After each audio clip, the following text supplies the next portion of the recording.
नमस्कार, खबरों की खबर में आपका स्वागत है। मैं हूं संकेत उपाध्याय। एक बड़ी रोचक चीज हुई आज कि केंद्र सरकार ने बोला कि अब तक नियम क्या था। नियम यह था कि अगर आपको ट्रेन चलानी है, श्रमिक ट्रेन, तो जिन राज्यों में ये श्रमिक ट्रेन जा रही है उन राज्यों की इजाजत बहुत जरूरी है, जहां से शुरू हो रही है और जो गंतव्य स्थल है। अब केंद्र सरकार ने यह बोला है कि अब इस इजाजत की जरूरत नहीं है, हम ट्रेन में लोगों को भेज सकते हैं। क्यों हुआ ये और इससे क्या राजनीति आने वाली है, राजनीति क्या थी और आगे क्या हो सकती है, आइए उस पर अपना खबरों की खबर की प्रस्तुति आपको दिखाएं। तो सबसे पहले श्रमिक स्पेशल का नया नियम क्या है, आइए आपको बता दें। जहां पहुंचेगी उस राज्य से अब इजाजत जरूरी नहीं है। देखिए श्रमिक स्पेशल नीचे चल रही है, अब इसको इजाजत नहीं है, अब ये चल सकती है। जहां पहुंचेगी उस राज्य में इजाजत जरूरी थी, यह पहले का नियम था, अगर आपको याद हो। तो श्रमिक स्पेशल पर सियासत क्या हुई? अमित शाह ने ममता बनर्जी को एक चिट्ठी लिखी थी, अगर आपको याद हो। उस चिट्ठी में उन्होंने क्या कहा? उन्होंने कहा था ट्रेन ना आने देना प्रवासी बंगालियों के साथ अन्याय है। यह उनकी चिट्ठी में लिखा हुआ था। उन्होंने आरोप लगाया था पश्चिम बंगाल की सरकार पे कि आप चाहती नहीं है कि पश्चिम बंगाल के लोग, बंगाली जो हैं, वो वापस प्रवासी लौटें। पीयूष गोयल रेल मंत्री कहते हैं कि दुख है कुछ राज्यों ने कम ट्रेनों की इजाजत दी। उनका जिक्र पश्चिम बंगाल पर भी था और भी कई राज्य पे थे, और उसमें कई राज्यों ने आकर के क्लैरिफिकेशन भी दिया कि हमने कम ट्रेनें नहीं मांगी। पश्चिम बंगाल, राजस्थान, झारखंड, छत्तीसगढ़, पीयूष गोयल ने इन सारे राज्यों का नाम लिया। उस पर भयंकर राजनीति हुई, जिसमें कई ऐसे राज्य थे जिन्होंने आकर के बोला कि झूठ बोल रही है केंद्र सरकार, हमने कोई कम ट्रेनें नहीं मांगी। श्रमिक स्पेशल पर बंगाल सरकार का क्या दावा है? उन्होंने कहा है कि जो ट्रेन चल रही है ये आए, 105 अतिरिक्त ट्रेनें बंगाल आएंगी, ऐसा उन्होंने दावा किया अपनी तरफ से। और उस पर क्या हुआ? उस पर तुरंत एक और जवाब रेल मंत्री का, जिन्होंने कहा कि 30 दिन में बस 105 ट्रेन की इजाजत, इतनी कम, और ज्यादा क्यों नहीं? तो जैसा कि आप देख रहे हैं, अभी इस श्रमिक ट्रेन को लेकर के भयंकर राजनीति चल रही है। बंगाल को हर दिन 105 ट्रेनों की जरूरत, ऐसा रेल मंत्री ने दावा किया है, ऐसा उन्होंने कहा है। तो यह राजनीति जारी है, यह राजनीति चल रही है। लेकिन अब जब बिना इजाजत धड़ल्ले से ट्रेन चलेगी तो उससे क्या थोड़ा सा निजात मिलेगा, उससे थोड़ा सा रियायत, सुकून मिलेगी इन मजदूरों को। और इनकी व्यथा, इनकी मजबूरी का कौन था सही रूप में जिम्मेदार, उस पर चर्चा करेंगे खबरों की खबर में।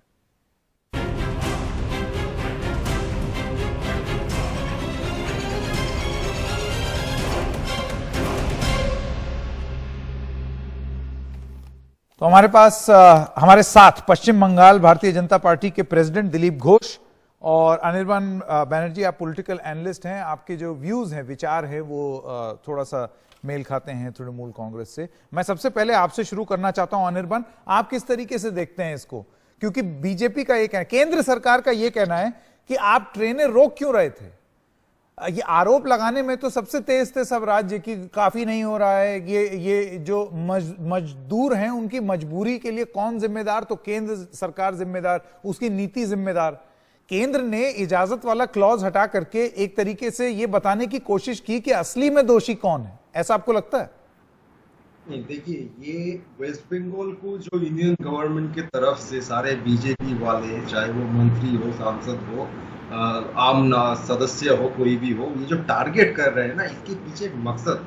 अब देखिएगा कि नॉन एनडीए रूल जितने भी स्टेट है उनमें से सिर्फ वेस्ट बंगाल ही है जो अगले 1 साल में अपने असेंबली इलेक्शंस होने वाला है जहां पर। तो ये उनका मकसद है कि ये प्रोपागेंडा चलाया जाए, और वो प्रोपागेंडा में जो सेंट्रल मिनिस्टर्स है वो भी भाग ले रहे हैं। ये दुख की बात है। मतलब दिलीप घोष जी, वो प्रेसिडेंट है बीजेपी के, वो कहेंगे कुछ गलत सलत बोलेंगे, वो ठीक है। लेकिन अगर एक यूनियन मिनिस्टर इसमें भाग लेते हैं, अमित शाह जी ने बोले, पीयूष गोयल जी ने बोले, बाबुल सुप्रियो बोल रहे हैं, तो वो दुख की बात है। तो ये राज्य के ओर से कोई ये रोक वाला आपने ये बोला कि ये बंगाल के खिलाफ प्रोपेगेंडा है, तो फिर और राज्य जो हैं, वो भी जो गैर भारतीय जनता पार्टी वाले राज्य हैं, उनका भी यही दावा है कि हमारे साथ भी यही हो रहा है। मैं इस पे जवाब लेना चाहता हूं दिलीप घोष का। दिलीप जी, इसमें कितनी राजनीति है? देखिए, राजनीति देखने वालों का ऊपर है। लाखों जो हमारे माइग्रेंट लेबर है और वहां फंसे हुए हैं अलग अलग प्रदेशों में, 2 महीना से उनके पास खाने की व्यवस्था नहीं है। और छोटी छोटी कमरे में 10-10 लोग रह रहे हैं, उनके लिए बहुत प्रॉब्लम है। और सारे लोग आएंगे ऐसे नहीं है। बंगाल अभी लेबर सप्लाई का हब हो चुका है, ये कम्युनिस्टों ने किया, बाकी अभी की सरकार भी इसको आगे बढ़ा रही है। तो लगभग 50 लाख तो होंगे, उससे ज्यादा भी हो सकते। केवल सोने का काम करने वाले 25 लाख लेबर है, मैं उनके साथ वीडियो कॉन्फ्रेंस किया है। अब ये लोग चाहते हैं कि इतने दिन रह गए, एक बार घर जाके आएंगे, और वहां रहने के लिए व्यवस्था नहीं, खाने के लिए बाहर निकलने तो डंडा पड़ता है, तो उनका दोष नहीं है। और केंद्र सरकार ने इसलिए ट्रेन चालू की है, हर प्रदेश को अनुमति लेने के लिए बोली है। अगर अनुमति नहीं लेंगे तो वो घर नहीं आ पाएंगे। इसलिए जब सरकार व्यवस्था नहीं कर रही है, मजबूरन वो रास्ता में निकल रहे हैं, बीमार हो रहे हैं, मौत हो रही है उनकी, और जो गाड़ी मिल जाए उसमें भर भर के आ रहे हैं, उसमें मौत हो रही है। मैं इसमें बस ये आपसे ये पूछना चाहता हूं दिलीप बाबू, एक सेकंड, ये नियम पश्चिम बंगाल के लिए ही है या आप यही चीज बिहार के लिए भी बोलेंगे? क्योंकि बिहार ने भी आपत्ति जताई है कि भाई मत भेजो। अभी एक बड़ा अजीब सा ट्रेंड चल पड़ा है जिसमें आरोप ये लगाया जा रहा है कि राज्य सरकार अपने मजदूरों को वापस ही नहीं लेना चाहती, क्योंकि मजदूर आएंगे फिर उनकी स्क्रीनिंग करनी पड़ेगी, फिर खुदा ना खास्ता अगर उनको कोरोना निकल गया तो फिर उनको क्वारंटीन करना पड़ेगा और मामले बढ़ सकते हैं हमारे स्टेट के। अपने मामले दबाए रखने के लिए क्या मजदूरों को मजबूर किया जा रहा है? पहले दिलीप, उसके बाद अनिर्बन। मजदूरों का कीमत तो सबके लिए बराबर है। वो हमारे इस प्रदेश के लोग हैं, गए हैं, वो इनकम करके हम पैसा भेजते हैं। अगर बिहार या तो यूपी कर सकता है, खाली किया नहीं है, दूसरे प्रदेश में उनके लोग रहने वाले लोग हैं, उनके लिए बोले जो खर्चा होगा हम दे देंगे, तो वो बेचारे मजबूरन रास्ता में आके बेमौत मारे जा रहे हैं। तो ये अमानविक नहीं है क्या? ठीक है, मैं अनिर्बन आपके पास आना चाहता हूं। देखिए दिलीप बाबू की बात बचने के लिए, जिम्मेदारी से बचने के लिए दिलीप घोष की बात सुन करके ये लगता है कि उनका ये कहना है कि सिर्फ केंद्र सरकार को जिम्मेदार ठहराना शायद ठीक नहीं था, क्योंकि बहुत सारे ऐसे राज्य भी थे जो कि भले ही बोल जरूर रहे हो कि देखो मजदूरों के साथ कितना बुरा हो रहा है, कितना बुरा हो रहा है, लेकिन अगर आप ट्रेन चलाने की इजाजत ही नहीं देंगे तो ट्रेन चलेगी नहीं, मजबूरन उनको सड़क से आना पड़ेगा। तो ये क्लॉज हटा करके आपको लगता है उन्होंने एक तरीके से राज्य सरकारों पर फोकस लिया है कि सिर्फ केंद्र ही नहीं, राज्य भी जिम्मेदार हैं?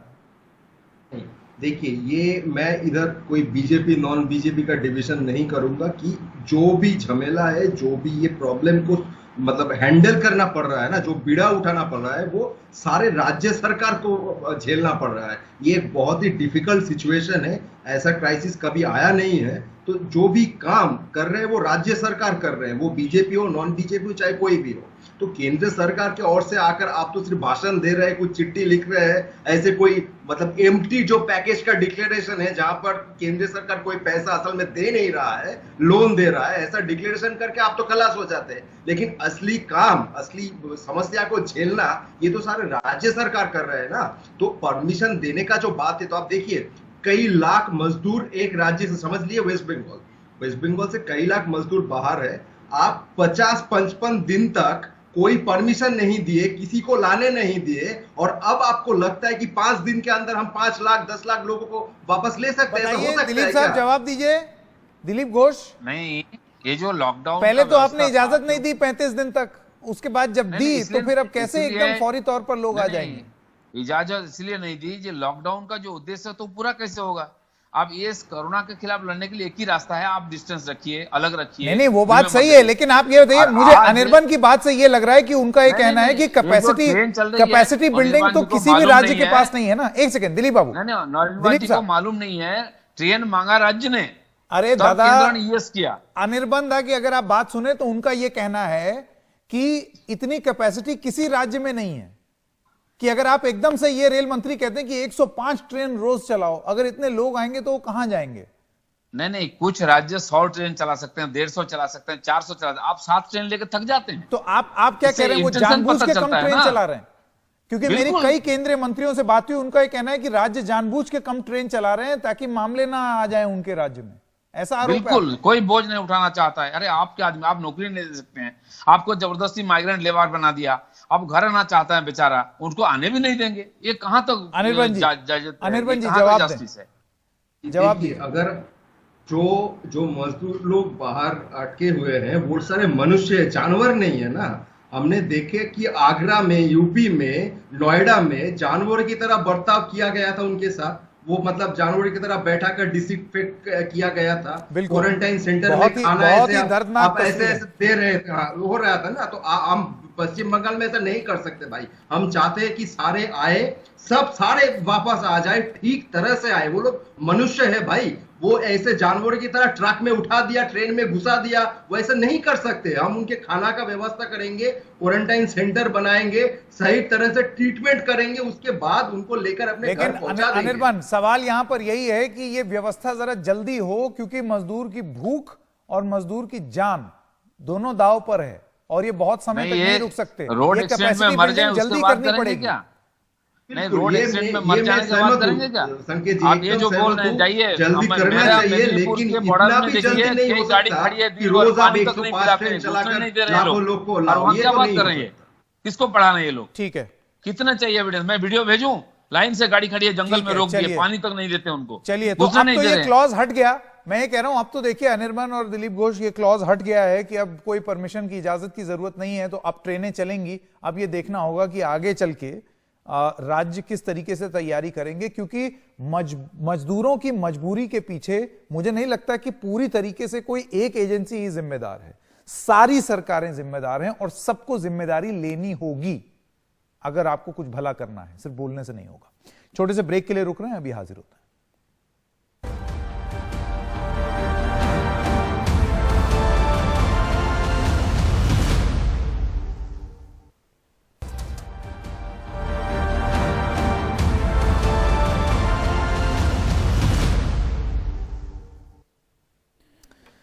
और ट्रेन के बाद अब बात बस की राजनीति की, जो उत्तर प्रदेश में चल रही है। यहां प्रियंका गांधी को बस चलाने की इजाजत मिली है, फिर चिट्ठियां चली, लेकिन बस नहीं चली। उत्तर प्रदेश सरकार का आरोप है कि बसों के जो नंबर दिए गए हैं उनमें से कुछ बसें हैं ही नहीं।